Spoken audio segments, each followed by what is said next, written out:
हम जूठन खा रहे हैं, पता नहीं उसके जन्मांतरीय संस्कार कैसे हैं, और वर्तमान जीवन में उसका आचरण कैसा है पता नहीं, कैसी सोच है, कैसा चिंतन है, कैसा विचार है, अथवा शरीर में पता नहीं कौन सी बीमारी है, वो सब लग जाएगी जूठन खाने वाले को। बाबा जूठन खाने की बात तो बहुत दूर की है, पापी मनुष्य के द्वारा स्पर्श किया हुआ पदार्थ खाने से बुद्धि बिगड़ जाती है, छूने से बुद्धि बिगड़ जाती है। आप क्या समझे इस बात? जिस किसी के आसन पर बैठने से, लेटने से, उसके वस्त्रों का व्यवहार करने से वृत्ति बिगड़ जाती है। इसलिए पुराने संत देशकाली टकसाली महात्मा आसन वासन की पवित्रता रखते हैं। उनको तो हरनिश भजन करना है, हर समय साधु पवित्र है। महाराज जी कहते थे, हमारे पहाड़ी बाबा महाराज कहते, बच्चा ये पंडितों का अर्थ नहीं है, साधुओं का अर्थ है। मतलब विषयों से तर वो बिस्तर, और जिस पे भजन किया जाए वो आसन। साधु का बिस्तर नहीं होता, साधु का आसन होता है, और गृहस्थियों का बोले बिस्तर होता है। महाराज जी कहते थे बिस्तर नहीं है, आसन है, आसन की पवित्रता बनी रहे। स्पर्श का प्रभाव होता है, स्थल का प्रभाव होता है, तो उच्छिष्ट का प्रभाव क्यों नहीं होगा? तो कहीं किसी दूषित जीव के जूठन खाने से हमारे संस्कार विकृत न हो जाएं, हमारे शरीर में कोई आदि व्याधि बीमारी न लग जाए, इसके लिए नहीं खाना चाहिए। अब जो उच्च कोटि के भगवान के भक्त हैं, संत महापुरुष हैं, जिनका अंतःकरण पूरी तरह विशुद्ध हो चुका है, भगवत प्रेम में जो निरंतर डूबे रहते हैं, भरे रहते हैं, ऐसे संतों का जब हम उच्छिष्ट लेंगे तो उनके से लक्षण हमारे भीतर आ जाएंगे, हमारी भजन में रुचि हो जाएगी। वृंदावन की घटना है,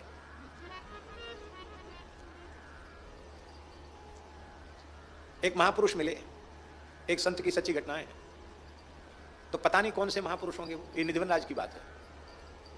एक मिश्री का टुकड़ा, मिश्री चूस रहे महात्मा, मिश्री चूसे मुंह से निकाली, ले तो जिसने खाई उसके सामने से तत्काल संसार तिरोहित हो गया, और जब तक मिश्री मुख में रही तब तक नित्य विहार का दर्शन होने लग गया। ये सच्ची घटना है वृंदावन की, इसको कल्पना मत समझना। वेणुवृंद कुंज वाले महाराज जी भावावेश में थे, उनके हाथ का स्पर्श एक प्रेमी को हो गया, जिस लीला का वे आस्वादन कर रहे थे वो लीला उनके सामने प्रकट हो गई। भक्त के स्पर्श की इतनी महिमा है। अरे बहुत दूर की बात जाने दो, ये बैठे हमारे गणपत जी नाम है ना, राजस्थान की धरती पर एक संत हुए, राजपुरोहित समाज में परम सिद्ध संत श्री खेताराम जी महाराज। आज उनके शिष्य हैं, वो भी बहुत वृद्ध हैं। तुलसाराम जी महाराज ब्रह्मपीठ के आचार्य, वो भी सिद्ध संत हैं। तो तुलसाराम जी महाराज बालक थे, 9-10 साल के रहे होंगे, बच्चों के साथ खेल रहे थे। बाबा सत्य घटना है, एक सिद्ध महात्मा आए गए, दिगंबर, नंगे धड़ंगे, शरीर में धूल मिट्टी लग रही है। बच्चा भिक्षा कराओगे, भिक्षा कराओगे? तो और बच्चे तो सब डर गए उनसे, महात्मा से। ये छोटे बालक थे, श्रद्धापूर्वक 5 को प्रणाम किया। हाँ बाबा कराएंगे भिक्षा, क्या खाएंगे? बोले छाछ राबड़ी, राजस्थान में वही होता है। वो अपने घर गए, बोले बाबा भूखा है, छाछ राबड़ी मांग रहा है। छाछ राबड़ी जानते ना, ये रबड़ी नहीं, दूध वाली रबड़ी, राबड़ी अलग चीज होती है, दरिया एक प्रकार का बाजरे का। तो वो लेके छाछ राबड़ी लेके आए और उनके पात्र में डाल दिया। महात्मा ने छाछ में मिला के छाछ राबड़ी पाई, पी। उन अवधूत महात्मा ने, जो पूर्ण दिगंबर थे, और पिया। और पीने के बाद थोड़ी देर बाद वो जितना पिया हुआ था उसी बर्तन में उल्टी कर दिया, उगल दिया सब। और उगलने के बाद कहा, ले बच्चा पी जा। अरे हमारा जूठा खाने में भी कई लोगों को बहुत संकोच होता है, और कोई पी ले छाछ महेरी और पर पूरी पलट दे और फिर पीने को खाने को कहे तो बड़ा कठिन है महाराज। लेकिन खेताराम जी की कैसी श्रद्धा रही होगी उस बाल्यकाल में भी, कि वो उसको श्रद्धा पूर्वक पी गए। पीते ही उनकी समाधि लग गई, पीते ही समाधि लग गई और वो सिद्ध हो गए। राजपुरोहित समाज भेड़ बकरी पालने लग गया था, अपने संस्कार भूल गया था। आसोतोरा में ब्रह्मपीठ की स्थापना करके और ब्राह्मणों में फिर से ब्रह्मत्व जगा के उन्होंने अद्भुत काम किया। परम सिद्ध संत थे वो, केवल एक संत के उच्छिष्ट का प्रभाव था। दूसरी घटना हम सुनाते हैं। हमारे पूज्य गुरुदेव पहाड़ी बाबा महाराज कहते थे कि तानसेन स्वामी जी के पास संगीत विद्यालय नहीं आया।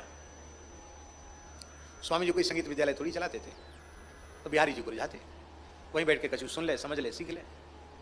तो कहते स्वामी जी के चरणों में रहकर संगीत साधन करते हुए 12 वर्ष हो गया। किसको? तानसेन को।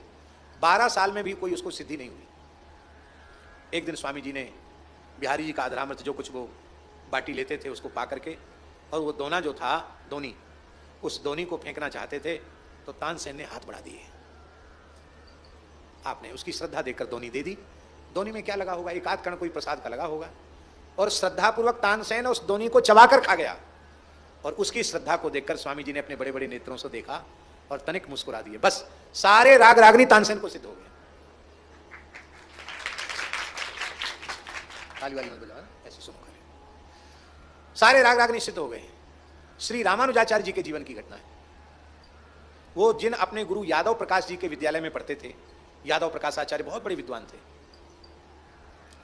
जिस दक्षिण के राजा के राज्य में उनका विद्यालय संचालित था, सारी वृत्ति राजा की ओर से प्राप्त होती थी विद्यालय की। उस राजा की कन्या को ब्रह्म राक्षस का प्रकोप हो गया। अब वो किसी तंत्र मंत्र झाड़ फूक से ठीक ही ना हो, तो राजा ने यादव प्रकाश जी से कहा कि इसको ठीक कर दो। यादव प्रकाश जी आए, बड़े विद्वान तो थे ही, मंत्रज्ञ थे, तंत्रज्ञ थे। वो कुछ इलाज करने लगे, भूत प्रेत भगाने वाला। सोई वो ब्रह्म राक्षस से आविष्ट वो कन्या बोली, ए मूर्ख अल्प शक्ति वाला, क्या मुझे भगाएगा?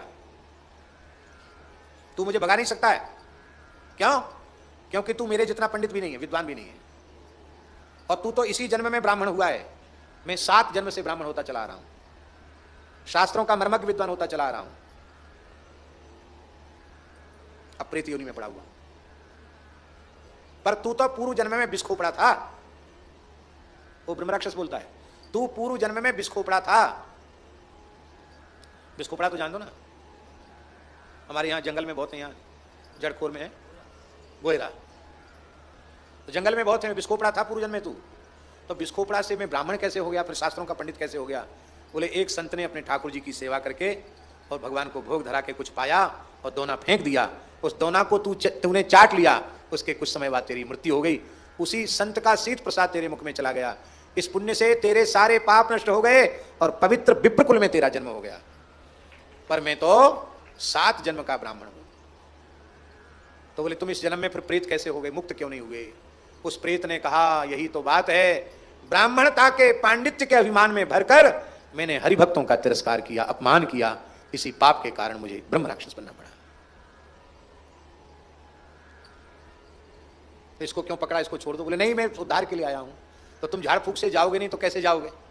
तो उसने कहा, तुम्हारे विद्यालय में एक बटुक है, उसका नाम है रामानुज। यदि उसका उच्छिष्ट मिल जाए मुझे और उसका चरणामृत मुझे मिल जाए तो मेरा उद्धार हो जाएगा। छोटा सा बालक ही था, इसे हर्ष जैसा वो खड़ा हो जाए, ये इतना ही रहा होगा, बैठ जाओ। तो जैसे ही बालक का चरणामृत दिया गया, प्रसाद दिया गया, वो तत्काल मुक्त हो गया। बोले मैं विमान में बैठकर वैकुंठ जा रहा हूं। संत सीथ प्रसाद की अनंत महिमा है। एक ब्रजवासी बालक हो वृंदावन को, वहां को नित्य नियम हो कि सुदामा कुटी में आना और पूज्य गुरुदेव भक्तमाली जी की जूठन लेनी, नियम से। सवेरे से कुछ नहीं खाता, जब महाराज जी दोपहर में कुछ पाते तो उनके पत्तल का थाली का कुछ प्रसाद लेकर के तब घर, वहां भोजन कभी नहीं करता, भोजन घर में जाके करता, पर कथा सुनने आना और नित्य प्रसाद लेना। अब एक ही बालक, सुनार को बालक, अब ब्याह के योग्य भयो, बोला मैं तो विवाह नहीं करूंगा। बोले तुम अकेले हो, वो अकेले होने से क्या हुआ, आपको छोड़ के नहीं जाएंगे, जब तक जिंदा हो तब तक सेवा करेंगे। ब्याह नहीं करूंगा, मैं भजन करूंगा, ब्याह नहीं करूंगा, ज्यादा परेशान करोगे भाग जाऊंगा। तो मैया बाप उसको लेके महाराज जी के पास आए, भक्तमाली जी के पास। महाराज 10-5 होते तो एक आपको दे देते, एक ही छोरा है महाराज, चलो जाओ, कहाँ खाओगे को हमारो बुढ़ापे में, ये ब्याह की मने कर रहे हो। हम भी वहीं उपस्थित थे। महाराज जी बोले जब तक हमारी जूठन खाता रहेगा तब तक विवाह का संकल्प इसके मन में नहीं आ सकता। तुम इसका यहाँ आना बंद कर दो, जूठन खाना बंद कर दे, तुरंत ब्याह की इच्छा उत्पन्न हो जाएगी। महाराज जी ने तो हंसते हुए कहा। किसी रिश्तेदारी में उसको जाना पड़ा मैया बाप के साथ, और कुछ दिन ब्याह की जूठन, महाराज जी की जूठन छूट गई और वो अपने आप ही बोला कि हाँ पिताजी, अब जहाँ तुम्हारी इच्छा हो हमारा ब्याह कर दो। बोलो वृंदावन बिहारी। चित्त निर्विषय हो जाता है। हम कोई बाबा जीवन में आए वृंदावन में, बड़े भी आए, पर संतों के चरणामृत का महात्म्य, गुरुजनों के उच्छिष्ट का महात्म्य आज साधुओं ने सदा सर्वदा के लिए अपने चरणों में दास को रख लिया। और जो कुछ कह सुनकर अपनी वाणी को पवित्र कर रहे हैं, इसमें न हमारी योग्यता है और न हमारी विशेषता है। यह केवल सदगुरु भगवान के चरण जल, उनकी चरण रज और उनके अधरामृत का ही प्रभाव है, जो हम कह सुनकर भगवत भागवत चर्चा अपनी वाणी को पवित्र कर रहे हैं। बहुत महिमा है। हम कितना गावें संत प्रसाद और भगवत चरणामृत की, कितनी महिमा का गान करें। जितनी महिमा गावें उतनी थोड़ी है। पर एक प्रार्थना हम जरूर करें, नाटक नहीं करना चाहिए। भावना है नहीं तो खाली देखा देखी नाटक कर रहे तो उससे लाभ नहीं होगा, हानि हो सकती है। कैसा भाव हो तब लेना चाहिए। प्रियादासी के शब्दों, संत हैं अनंत गुण, अंत कौन पावे जा। संत हैं अनंत गुण, अंत कौन पावेगा। जाने रतिवंत कोई है पहचान के, जाने रतिवंत कोई है पहचान के। अब गुण ना दीची पर देखत ही नैन भरे। अब गुण नारी पर देखत ही नैन भरे। धरे पग और वाही प्रेम पहचान के। धरे पग और वाही प्रेम पहचानिए। जो पे घटी